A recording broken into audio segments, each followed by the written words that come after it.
আক্ষেপ কোথাও কোথাও প্রবল, একের পর এক ফুলটস বল মিলছে। কোথায় 4-6-এর বন্যা বইয়ে দেবে তা নয়, কেউ কেউ কটাক্ষও করছেন। রাজ্য জুড়ে এত ইস্যু, হাতে গরম সেসব পেয়েও কেন হেলায় হারাচ্ছে? কেন আগ্রাসন নেই? কেন ঝাঁঝালো আন্দোলন নেই? প্রশ্ন এতদিন থেকেও থাকে। এবার তা মুছে ফেলার জন্য মরিয়া হয়ে মাঠে নামছে সিপিআইএম। সোজা কথায় 8 মাস পরের ভোটে লাল ঝান্ডার প্রত্যাবর্তন দেখতে চাইছে আলিমুদ্দিন। বিধানসভা নির্বাচনে বামেদের পুরনো প্রতাপ যদি নাও ফেরে, যেন অন্ধকার না থাকে, যেন আম জনতাকে বোঝানো যায় তৃণমূলের দুর্নীতি অপশাসনের বিরুদ্ধে বিকল্প বিজেপি নয়, একমাত্র সিপিআইএম। এই বার্তা এবার ঘরে ঘরে পৌঁছে দিতে আসরে নামছে বামেরা। সেই বার্তা জেলায় জেলায় পৌঁছেও গিয়েছে। এবার আর ধরে খেলা নয়, চালিয়ে খেলার জন্য রাজনীতির মাঠে নামছে, কোমর কষে নামছে সিপিআইএম এবং ছাত্র সংগঠন এসএফআই। দেশের সর্বোচ্চ আদালতে বারংবার তিরস্কৃত হয়ে শেষ পর্যন্ত দাগি অর্থাৎ অযোগ্য শিক্ষকদের 1806 জনের তালিকা প্রকাশ করেছে রাজ্যের স্কুল সার্ভিস কমিশন। তারপরেও অযোগ্যদের বিকল্প ব্যবস্থা করার আশ্বাস দিয়েছেন মুখ্যমন্ত্রী মমতা বন্দ্যোপাধ্যায়। যোগ্যতা ছাড়াই কারা স্কুলে চাকরি পেয়েছিলেন তাদের একাংশের তালিকা প্রকাশ্যে এসেছে, কিন্তু টাকার বিনিময়ে কাদের চাকরি পাইয়ে দেওয়া হয়েছিল সেই সব নাম এখনো সামনে আসেনি। বিধানসভা ভোটের আগে এই বৃহত্তর দুর্নীতি চক্রকে চিহ্নিত করার ডাক দিয়েই আন্দোলনের ঝাঁঝ বাড়াতে চাইছে সিপিআইএম।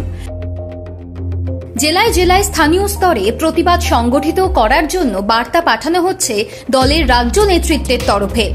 বিধানসভা নির্বাচনের আগে একাধিক দলীয় বৈঠকে পরিকল্পনা কি হওয়া উচিত তা নিয়ে আলোচনা হয়েছে।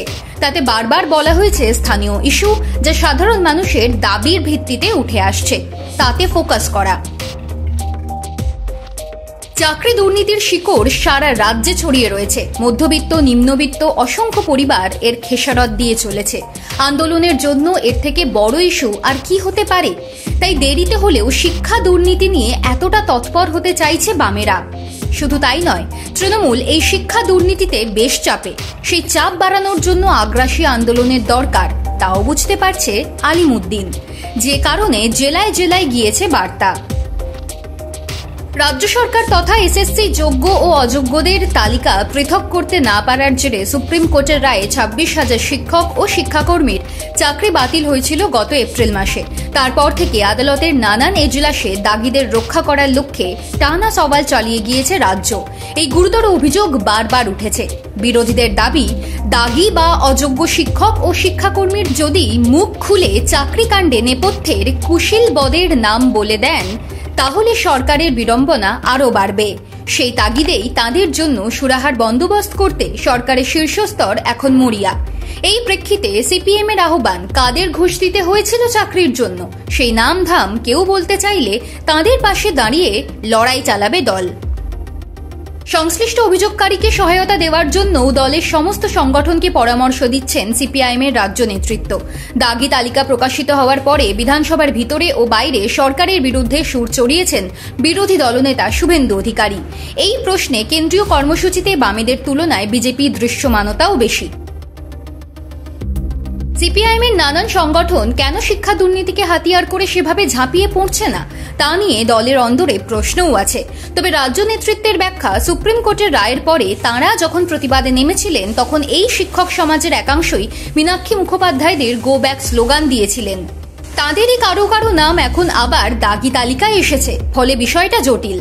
সিপিআইএম এর রাজ্য সম্পাদক মোহাম্মদ সেলিম মিডিয়াকে বলেছেন, দুর্নীতির মাথাদের বাঁচানোর জন্য সরকার অযোগ্যদের পাশে দাঁড়াচ্ছে, আর বিজেপি শুধু এইটুকু দেখাতে চাইছে যে তৃণমূল কেলেঙ্কারি করেছে। আমাদের প্রশ্ন, যারা এই দুর্নীতিতন্ত্রের মাথা, তদন্ত কেন তাদের কাছে পৌঁছালো না? সেই সঙ্গেই সিপিএম এর রাজ্য সম্পাদকের আহ্বান, ভুক্তভোগীদের কাছে আবেদন, কারা চাকরি দেওয়ার নামে টাকা তুলেছে সেই সব নামগুলো বলে দিন। আপনাদের যাতে ক্ষতি না হয় সেই দায়িত্ব আমরা নেব। দাগিদের অর্ধেক তালিকা না হয় এলো, যারা টাকা তুলেছে তাদের তালিকা চাই। এই দাবি নিয়ে জেলায় জেলায় এলাকা ভিত্তিতে সংগঠনকে নামতে বলা হচ্ছে নেতা কর্মীদের। একই প্রশ্নে আন্দোলনের সক্রিয়তা বাড়াতে চলেছে এসএফআইও।